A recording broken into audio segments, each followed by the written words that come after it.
no matter who you are, no matter where you've been, no matter where you are right now.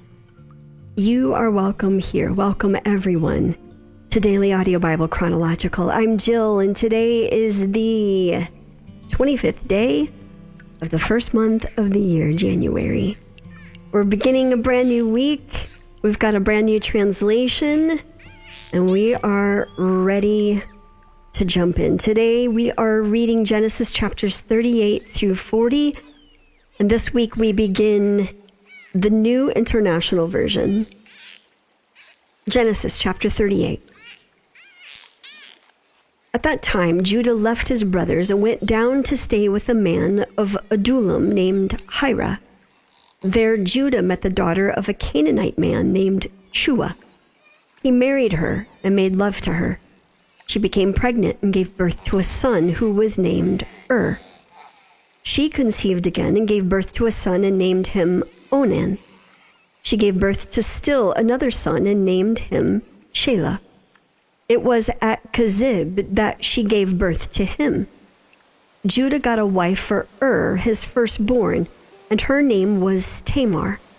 But Judah's firstborn, was wicked in the Lord's sight, so the Lord put him to death.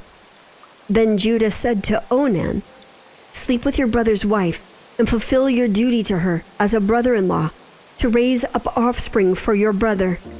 But Onan knew that the child would not be his, so whenever he slept with his brother's wife, he spilled his semen on the ground to keep from providing offspring for his brother. What he did was wicked in the Lord's sight, so the Lord put him to death also. Judah then said to his daughter-in-law, Tamar, "Live as a widow in your father's household until my son Shelah grows up." For he thought, he may die too, just like his brothers. So Tamar went to live in her father's household. After a long time, Judah's wife, the daughter of Shua, died. When Judah had recovered from his grief, he went up to Timnah to the men who were shearing his sheep, and his friend Hira, the Adullamite, went with him. When Tamar was told, "Your father-in-law is on his way to Timnah to shear his sheep," she took off her widow's clothes, covered herself with a veil to disguise herself, and then sat down at the entrance to Enaim, which is on the road to Timnah. For she saw that, though Shelah had now grown up, she had not been given to him as his wife. When Judah saw her, he thought she was a prostitute, for she had covered her face. Not realizing that she was his daughter-in-law, he went over to her by the roadside and said, "Come now, let me sleep with you." "And what will you give me to sleep with you?" she asked. "I'll send you a young goat from my flock," he said. "Will you give me something as a pledge until you send it?" she asked. He said, "What pledge should I give you?" "Your seal and its cord and the staff in your hand," she answered. So he gave them to her and slept with her, and she became pregnant by him. After she left, she took off her veil and put on her widow's clothes again. Meanwhile, Judah sent the young goat by his friend the Adullamite in order to get his pledge back from the woman, but he did not find her. He asked the men who lived there, "Where is the shrine prostitute who was beside the road at Enaim?" "There hasn't been any shrine prostitute here," they said. So he went back to Judah and said, "I didn't find her." Besides, the men who lived there said, "There hasn't been any shrine prostitute here." Then Judah said, "Let her keep what she has, or we will become a laughing stock. After all, I did send her this young goat, but you didn't find her." About 3 months later, Judah was told, "Your daughter-in-law, Tamar, is guilty of prostitution, and as a result, she is now pregnant." Judah said, "Bring her out and have her burned to death." As she was being brought out, she sent a message to her father-in-law. "I am pregnant by the man who owns these," she said. And she added, "See if you recognize whose seal and cord and staff these are." Judah recognized them and said, "She is more righteous than I, since I wouldn't give her to my son Shelah." And he did not sleep with her again. When the time came for her to give birth, there were twin boys in her womb. as she was giving birth, one of them put out his hand. So the midwife took a scarlet thread and tied it on his wrist and said, "This one came out first." But when he drew back his hand, his brother came out, and she said, "So this is how you have broken out." And he was named Perez. Then his brother, who had the scarlet thread on his wrist, came out, and he was named Zerah. Now Joseph had been taken down to Egypt. Potiphar, an Egyptian who was one of Pharaoh's officials, the captain of the guard, bought him from the Ishmaelites who had taken him there. The Lord was with Joseph so that he prospered, and he lived in the house of the Egyptian master. When his master saw that the Lord was with him, and that the Lord gave him success in everything he did, Joseph found favor in his eyes and became his attendant. Potiphar put him in charge of his household, and he entrusted to his care everything he owned.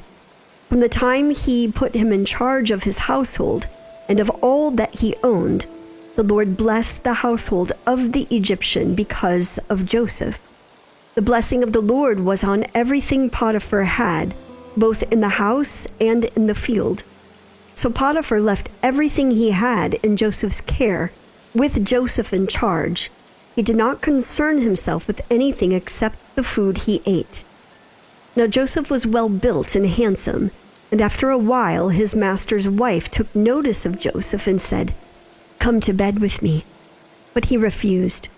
"With me in charge," he told her, "my master does not concern himself with anything in the house.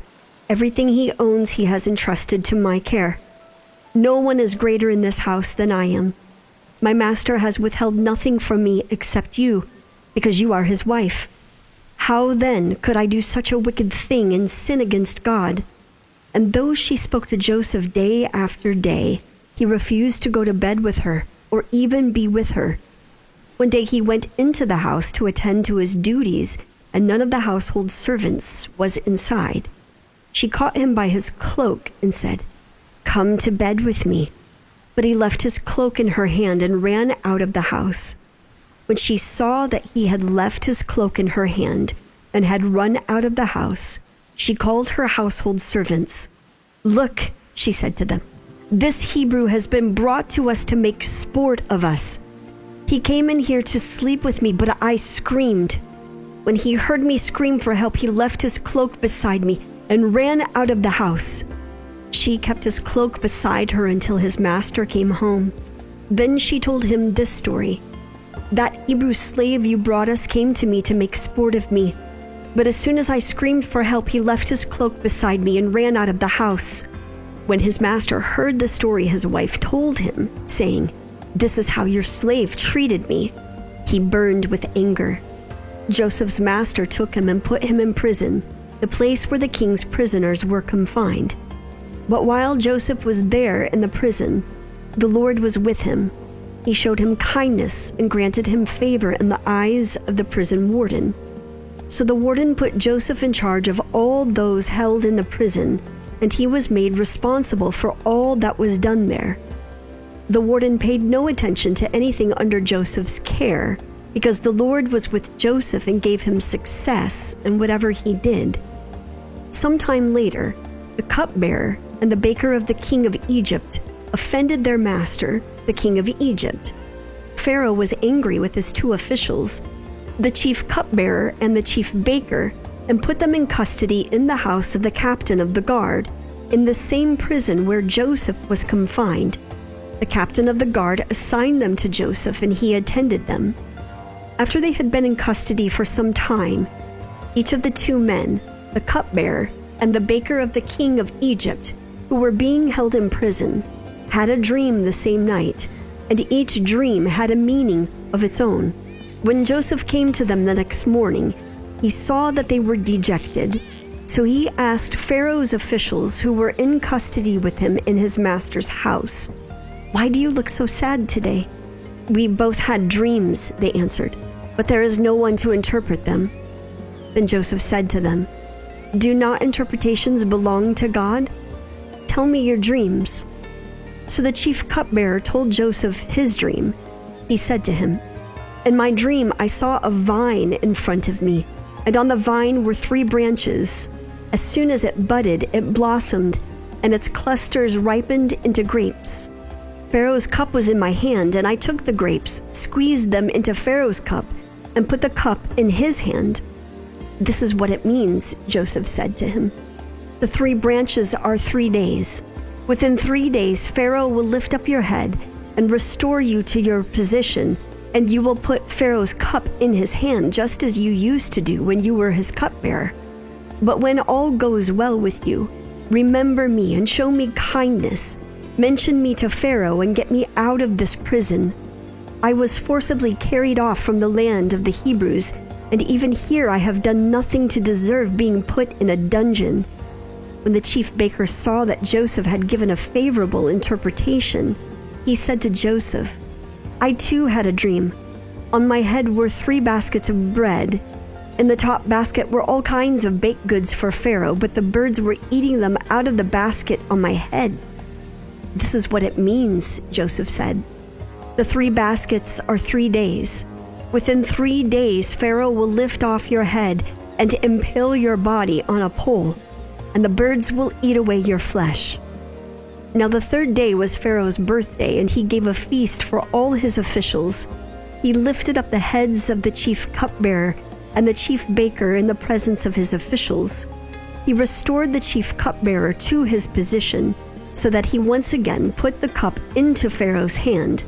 But he impaled the chief baker, just as Joseph had said to them in his interpretation. The chief cupbearer, however, did not remember Joseph. He forgot him. Jesus, we thank you for your word. Thank you for this promise of a brand new beginning, a brand new chance to begin again. We open ourselves to your word here today and here in this upcoming week. Give us eyes to see and ears to hear. Give us hearts that are moldable, not like stone. Make our hearts of flesh, God, and do that which you choose to do in us, among us, and through us.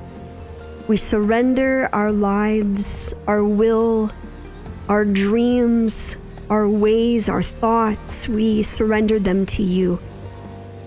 We trust you because you love us and you are good and faithful. I pray this all in the name of the Father, the Son, and the Holy Spirit. Amen.